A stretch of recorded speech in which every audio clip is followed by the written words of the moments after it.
This is boxing versus MMA, and you're going to see the difference. You're going to see the difference of a wannabe fighter, you know, a guy who choked in the Olympics, a guy who choked in the UFC, and now a guy who's going to choke against Jake Paul. All right, Jesse on Fire, welcome back to the channel. So this is the time you guys have been waiting forever. You're like, when is Jesse going to talk about Jake Paul and Ben Askren?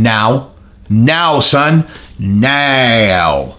Although I did kind of talk about it on my TikTok. I don't know how many of you guys actually follow me on TikTok. This is a much better channel, obviously, okay?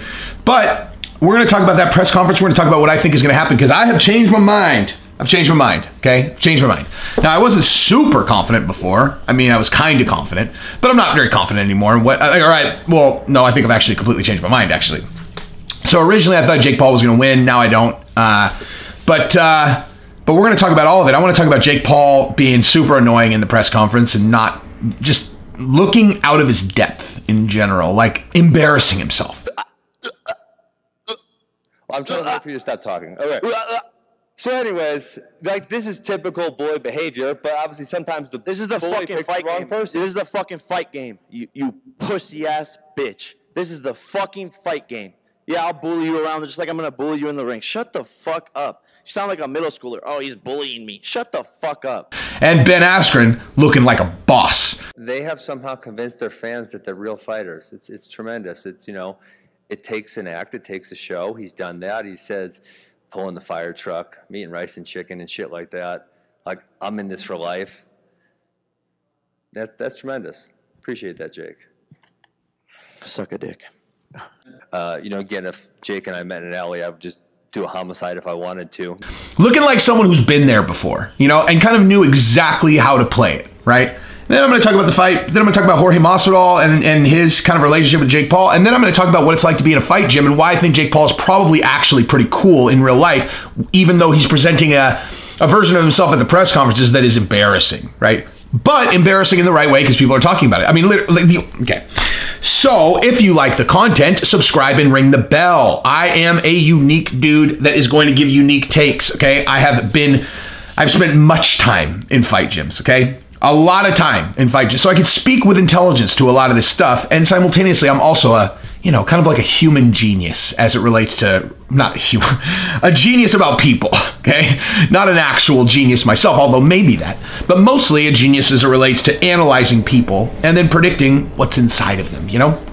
So, yeah, let's start there, right? So if you watch Jake Paul in that press conference, he looks uncomfortable. Looks like he's really trying hard to do something he thinks is what a fighter's supposed to do. Either that, or he's trying to be so obnoxious that it's painful, and that gets everyone to talk about it. Because bottom line, all that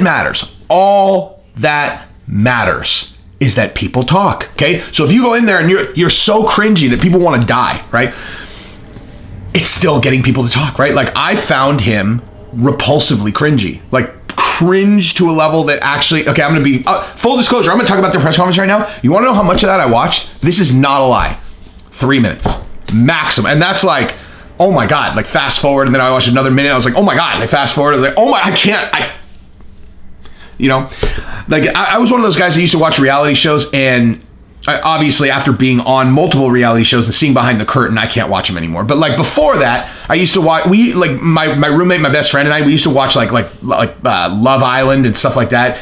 And we would just, and like the person who was the most cringe, we hated them so much. That was the whole reason we'd watch a show, is because we hated them so much.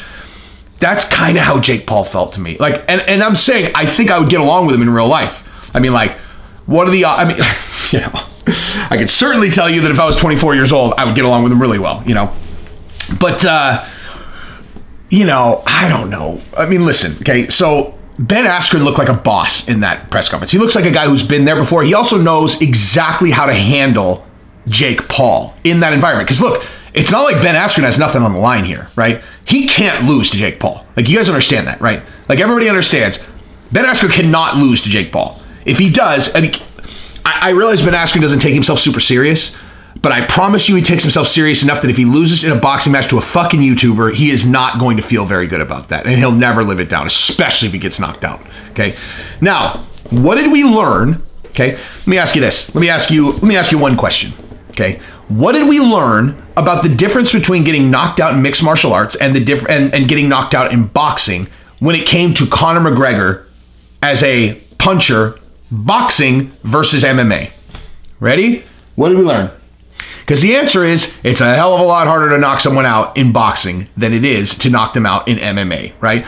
Like Conor, did he look like he was close? I mean, obviously Floyd Mayweather is incredible at not getting touched, but do you think Conor McGregor has like equal knockout power? Because the point I'm making is we've only seen Ben Askren get knocked out once, and he got knocked out by a blow that had force equivalent to like 5 times what Jake Paul's most feverish, just utter blast off shot with a boxing glove would have. Okay, so I mean, it's not like you think Ben Askren's never faced. I mean, we can just go back. Like, he's faced a lot of punchers. Now, obviously, he's pretty good at getting to the ground and kind of nullifying that part of the game, and he's going to be good at probably tying Jake Paul up. But the bottom line is, he's faced a lot of punchers that present a lot more danger than Jake Paul with boxing gloves on. Okay. I think that the fact that we saw Jake Paul knock out Nate Robinson is clouding people's brains. I know it clouded mine initially. And here's the thing, he's good. Like, he's a good boxer, okay? Like, if I was going to box him, he and I are probably around the same size. I weigh what? I weigh 198. I weigh around 200 pounds. I'm 5'10", 200 pounds. And I think he's probably ballpark around the same size, okay? I know how to box, okay? If I was going to box Jake Paul, I would take him very seriously as an opponent, okay? Like, very seriously. I wouldn't just be going in there like, let's just fucking clown YouTuber. Although, what am I? A clown fucking YouTuber. But I can bang boxing, okay? And I would certainly train for him as if I was training for the event of my life. Ben Askren has a hell of a lot more experience than me. All I'm saying, though, I'm giving Jake Paul credit that it's not like he's nobody. It's not like he can't win. But Ben Askren has faced way tougher opponents, He's going to be stuck on his feet, so that's different. But we have no evidence that he can be knocked out. Okay, so I've gone too far down the actual fight. I want to go back to the press conference, okay? So Jake Paul, again, presented a version of himself that's embarrassing, okay? Ben Askren presented the perfect version of himself. Ice cold, just like, okay. Like, he's acting like he's embarrassed, like, he has just disdain for Jake Paul. I would imagine I actually have spoken to Ben Askren multiple times. Like, he's not a mystery to me. He and I have had conversations. I know him, okay? Like, I could email him right. As a matter of fact, geez, how have I not done that? I'm going to email him after this and ask if he'll let me interview him. Anyway, neither here nor there. But listen, like, he's a cool dude. He's a cool guy. He knows that he's making a lot of money for this that he wouldn't make otherwise in an incredibly low-risk fight now that he has 2 prosthetic hips. Okay, he can't go fight a top-caliber UFC fighter with 2 prosthetic hips. He can fight in a boxing match against Jake Paul, and so unless he's a weirdo, he's got to be partially grateful to this guy who's giving him a 7-figure payday. I would be. You know, I would talk shit to him, but underneath I'd be like, I fucking love this kid. I love this idiot kid that's getting me paid. You think he's actually angry? But either way, all that matters is what the public sees. And he presented the perfect face, which is just like, I'm an actual champion. You're a joke. And you're such a joke, I'm not even going to engage. But again, let me rewind. I only watched 3 minutes of this, okay? I couldn't even watch the press conference. It was so cringe. But from what I saw, it looked good. Now, let me talk about this other thing. So Jorge Masvidal was on the phone with Jake Paul. I saw that part, and he was like, hey, you know, tell hey, I got your daddy on the phone. And, you know, I would imagine that, I mean, first of all, this is the first time Jake Paul's ever headlined anything. Okay, like this is all new to him, right? He's been on the undercard of things and gone out and fought. He didn't have to be the face, right? This is new. All of this is new, and he's going up against a guy who's done this 1,000 times. That's why when he's like, yeah, I'm going to end this fool. Dude, this is the first time you're fighting a professional fighter, man. Like, you can't. I'm telling you right now, you cannot feel 100% confident if you're him. It's impossible. It's not possible, unless you're delusional, which, whatever. But there's no way that he's like, I'm going to put this guy in the ground. And in the back of his mind, he's not like, geez, I mean, I guess this is going to be the first time I'm going against a professional fighter full throttle. And this guy, he's got a lot of wins. We've only seen him lose once, like to someone who losing to Damian Maia, who rear naked choked him. I mean, that has nothing to do with anything. That's like, well, this guy won a bicycling match, and now we're about to race in NASCAR. Like, they're not at all connected, right? Anyway, but so Masvidal calling, that means Masvidal likes Jake Paul, right? It means he likes him. even if he's just trying to do it for the press, it means he likes him, dude. And so what that probably means is that Jake Paul, when he's behind closed doors, he's in the gym, and he's probably a humble, cool dude that just likes to train, he likes to bang, and now he thinks he's playing the game. That's probably exactly what he's doing. Because if he was a prick like that all the time, I can't imagine him getting very along with anybody very well. But like I saw behind the scenes when him and Israel Adesanya had a conversation, and he was like, dude, he was like, Israel, I am your biggest fan. Like, you are my favorite fighter. I love watching you fight. And so you can see, it's like, oh, okay. Like, he's in real life, he's cool. Like, he's cool. He wasn't coming at him like, yo, I'm Jake Paul. He was like, dude, Izzy, you are literally my favorite fighter. He's humble. And here's the thing that I want to explain to people who haven't spent a lot of time, in the gym, right? So I think that a lot of people who have never trained think that once you go into one of those gyms, right? Like, Gracie Fighter or fucking Victory MMA or whatever, any of these places, I mean, I'm just naming, like, again, I'm not going to pretend that I'm training very hard right now, okay? Just for the record, okay? For the record, my daughter is training 5 to 6 days a week, and I take her there. I am not, okay? But I am there all the time. It's neither here nor there. I'm a pussy. I should be training every single day too, but God, anyway, it's neither here nor there, okay? It's hard. Gabrielle is watching the other kids when it would be like my time to do it. I would have to stay there till like 8 o'clock at night, and Gabrielle would be really pissed at me, and I'd have to take a bunch of shit. That's why I haven't been doing it very much. It's neither here nor there, okay? Back off. But when I did used to train a lot, okay, in San Diego, I used to train all the time. Dean Lister's gym, etc., which was the boxing club, and then Victory MMA. The point I'm making is that I'm very familiar behind the curtain, okay, of what it looks like in the actual fight gym, training, observing, etc. People have this idea that you walk in there and it's a bunch of animals, dude. Like a bunch of guys that are like, yeah, then I took this guy's head and I crushed it like a grape. Oh, and that guy? Yeah, man, I remember he stepped in and I fucking smashed his face. And then I was just like, yeah, bro, I smashed your face. Look at you now. You know what I'm saying? They're all, yeah, I know what you're saying. I like smashing faces too. I like taking them smashing faces, tying them in a knot, and then popping their eyes out of their head. That's what I like doing. Oh, look at this new guy. Hey, what's up, new guy? You want to get popped? Huh? Why don't you come over here? Hey, why don't you come train with me, new fish? Come train with me, little fish. Okay, that's not what it's like. That's not what it's like. I think that's what most people assume it's like. It's not like that, okay? The more heads that a person's crushed, generally, the more humble and cool they are, okay? And the reason for that is you have nothing to prove, man. Like, actually, it doesn't even, that's not even true. The smash the heads, there's just no one like that. Okay, like there's no one like that in there. There is a dividing line that is someone who has the balls to go in there and train. And if you have the balls to go in there and train, everyone is going to respect you. And even if you come in and you don't train, everyone respects you. Because everyone, we're all fucking adults, man. Like everyone knows it's an intimidating environment to come into. And so no one's going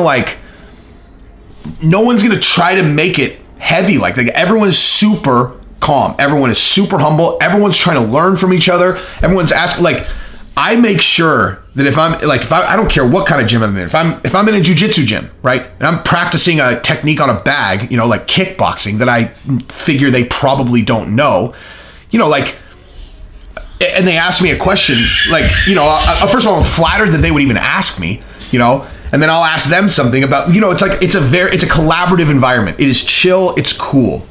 Everybody's humble there. Okay. So the point I'm making is I would imagine that Jake Paul is that way very much so because he's good. Like he's getting good. And the only way you get good is if you're humble and you go and you listen. Like listen to people and learn, watch what they're doing and then ask them a question. Be like, so when you throw that, like what that combination, it looks like, so you step left, fake like you're coming here, and then come straight up the middle, and you're trying to get them to react to that first thing so that you can open them and come straight down the middle, and they're like, that's exactly right. But, do it like this.